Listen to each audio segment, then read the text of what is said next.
Trey, I have kind of an interesting question for you. Go ahead. Did you use the restroom before we started this episode? Yeah. Oh, good.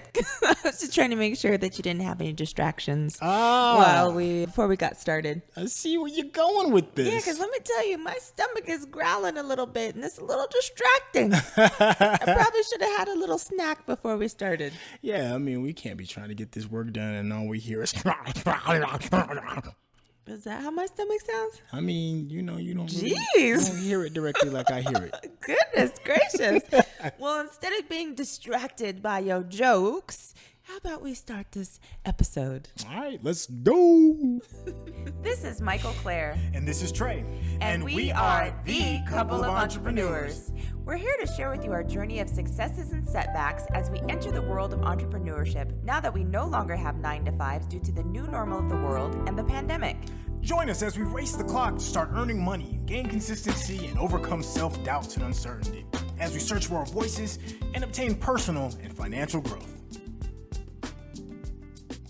So distractions can be pretty annoying when you're trying to get something done. Oh, yeah, you can say that again.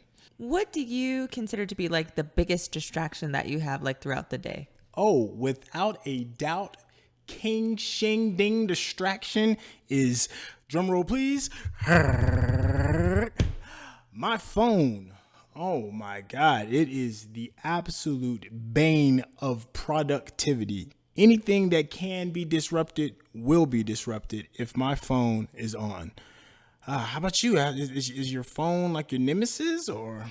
No, I think honestly, one of my biggest distractions would have to be snacking. I mean, if I'm hungry in the least bit or thirsty in the least bit, like it's so distracting for me. I know you think that is ridiculous, but it's the truth though. Okay. All right. Well, hence, that epic battle going on in your tummy. It's called I haven't had any lunch. But so what do you do? I mean, and it's not just the phone, I'm sure, but what do you do to like help you eliminate distractions? Well, when it comes to the phone, I got some pretty good ideas and tips, things that have absolutely helped me get over the hump regarding always putting stuff off, going off into what we call the rabbit hole. When it comes to surfing and going through social media, the very first thing you need to do is turn off all notifications, all of them. I'm talking about every single one. I don't care if you think it's important, if you think it's an emergency, you need to start from zero. Turn off all notifications. And then once those notifications are all turned off, think of maybe the 1, 2, maybe 3 people that you think are important enough to disrupt you from whatever it is that you're doing and put them into some type of program that only contacts you if it's an emergency. If you have an iPhone, sometimes you can put that on your favorites list. And if they call multiple times, then the call will actually get through your phone and then you can answer it then because then it's some type of emergency.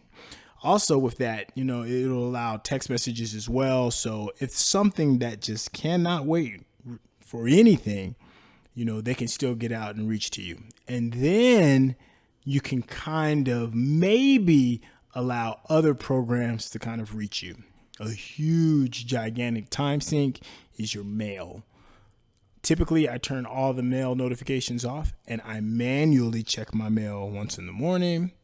I try to do it only once in the afternoon, and then I try to check my mail at the end of the business day.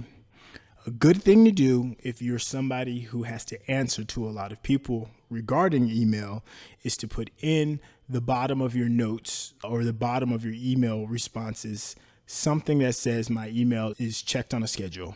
I'll check it in the morning, in the afternoon, and the end of the business day. So please don't expect any type of response until that time comes because you don't want to just cut the whole world off without them knowing. Also, you want to change the messages on your voicemail regarding any incoming calls that could lead to distraction so that people can have some type of reasonable time to expect a response from you. Facebook, social media, Twitter, Instagram, all of that stuff, just cut it out. I promise you it's going to be very uncomfortable for like the first couple of weeks, especially if you have some type of small addiction to social media. But after that, you will get used to only checking it on your own time, on your own terms. That sounds like a pretty good list to start off with. I can go a little bit deeper, but I'm just curious as to what you think about that so far. What I think about all of your notification turnoffs? Yeah, regarding just the phone, is it being some kind of like massive time killer and distractor? I guess it depends on if I'm focused on the task or not. Because if I'm focused on the task and it's not near me, I actually will put it further away from me so it's not in arm's reach to be able to just pick it up and check it at any given notice. The one person that if they call day, night, regardless of, well, not regardless of everything that I'm doing, but regardless of most things that I'm doing, if my mom calls, like that, to me, it could be an emergency. So I absolutely leave it on for that. But other than that, I'm not really distracted by my phone too much. Okay. Well, I was just thinking too, to kind of go back to what your main distraction is. And I was like, how in the world could you stop eating as a distraction? I don't suggest that you stop eating, but what I do suggest is that before you start a task and you know whatever it is that you're about to attempt to do, just eat or drink before you start the task. Well, that was what I was going to kind of like suggest, like, pick some healthy snacks, fruit or nuts or, trail mix or whatever it is. Because, we're trying to practice a healthy lifestyle to go along with it as well. And then, maybe that'll be something to kind of curb the distraction of your tummy growling. Well, for me, I would say eat or drink before you start something because snacks while I'm working is a distraction.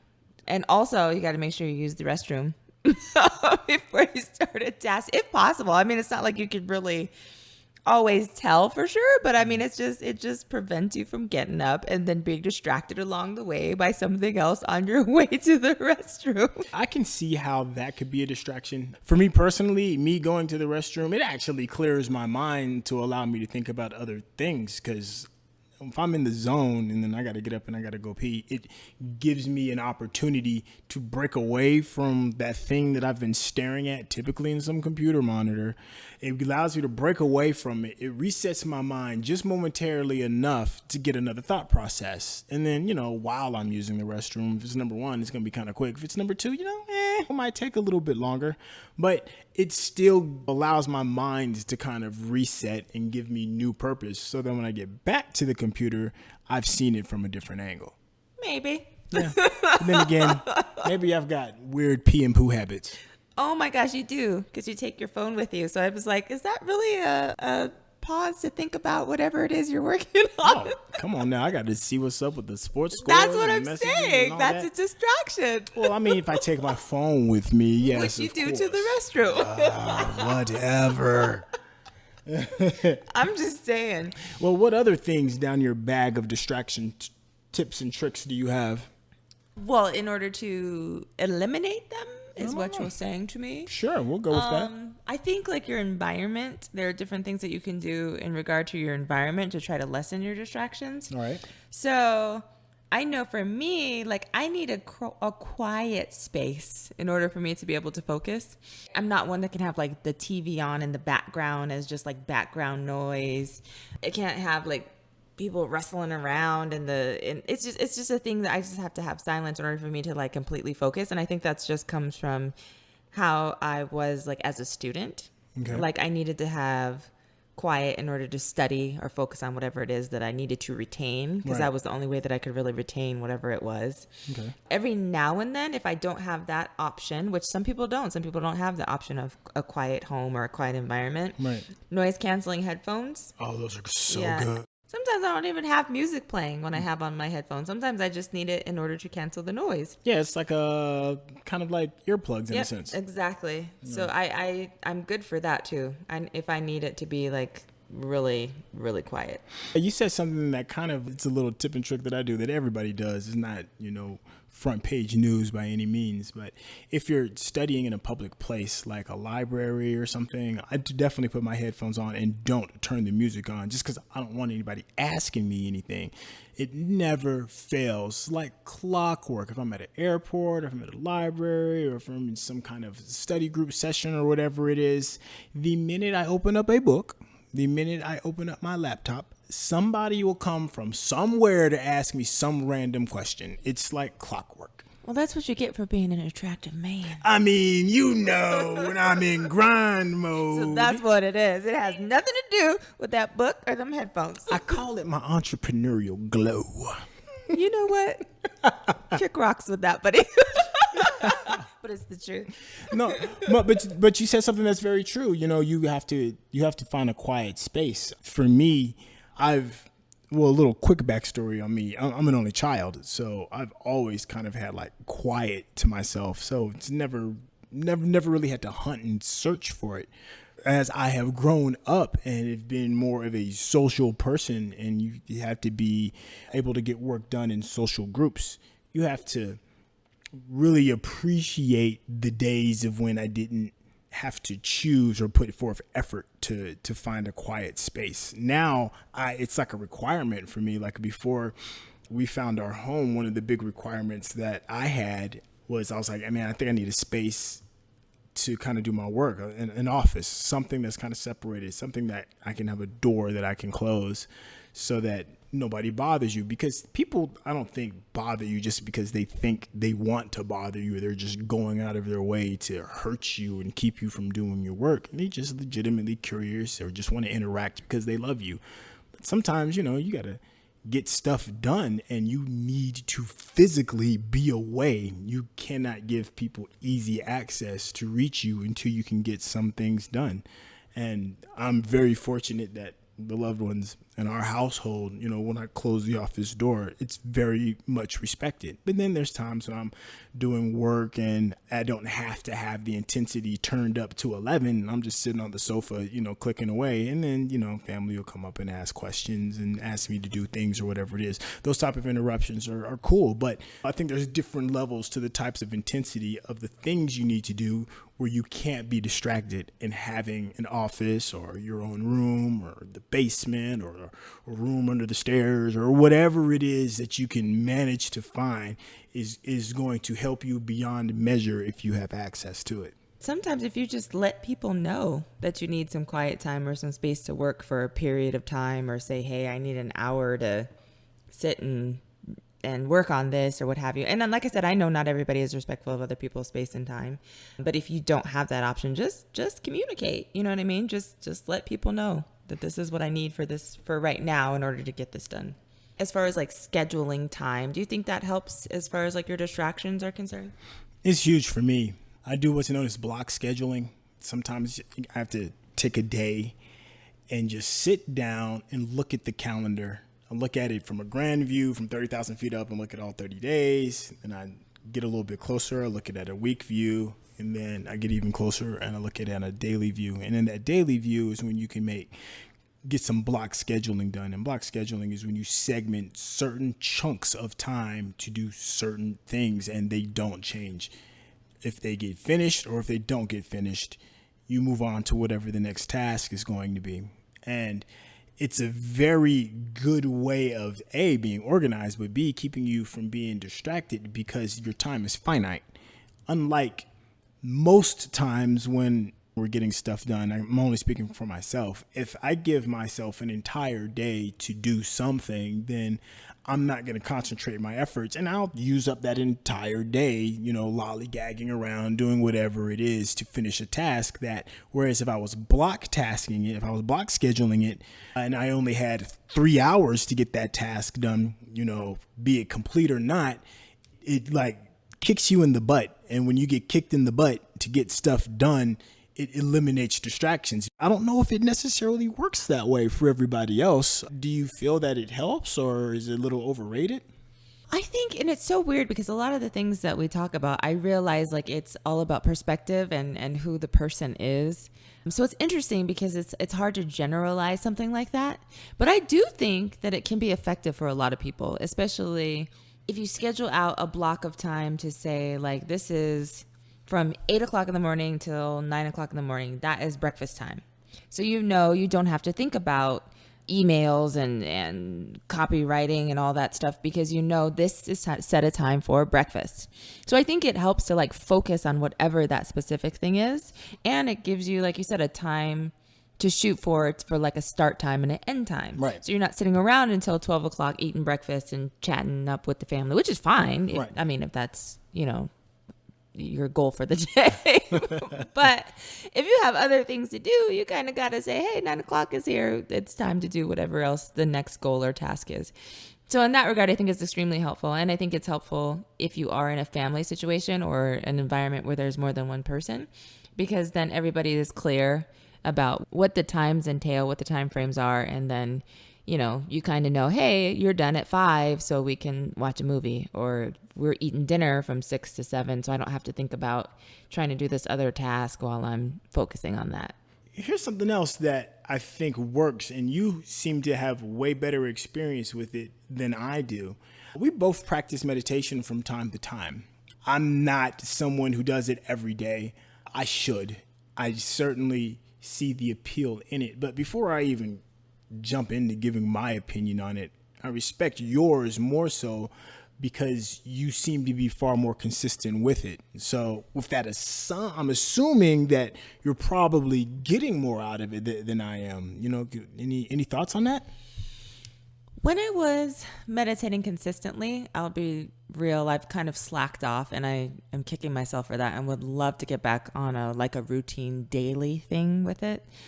The great thing about meditating for me was that it allows you to be in the moment. Being in the moment, it reduces stress. It doesn't cause you to think about things in the past that may not have worked, or maybe like a failure from yesterday, or the stress of what may or may not happen in the future. So I think that it calms your mind enough that when you are working on something, you are able to focus on that particular moment and be able to take advantage of that in whatever it is that you're doing. So, I do miss it. I'm glad you mentioned it and brought it up again, because I really do need to get back to it on a consistent basis. How do you feel about it? I definitely recommend it. With me, I have such a challenging attention span sometimes that staying in the moment can help considerably with staying on task, and also helping to see the bigger picture, because I can quiet my mind enough to see what needs to get done. And once I can kind of find my North Star, I have to write it down because I will forget. But once I've given a glimpse of what my North Star is, and it's easy for me to find that North Star, that I guess the North Star, another way to explain that is to consider it my one big thing that I need to get done. I know we've used that term a lot with this podcast, and the one big thing is finishing a task that is going to make all other tasks a lot easier or not needed. That's kind of like how you define the one thing that you need to get done today. If it can answer those two questions, then it's your one big thing. And when I do meditate and I quiet myself and I'm in the moment and I'm not thinking about the failures that I've had in the past or anxious about what I hope is going to happen in the future, I can focus on what needs to happen today. And then boom, just like the clouds breaking and sunbeams coming down, I can see that North Star. I can see my one thing.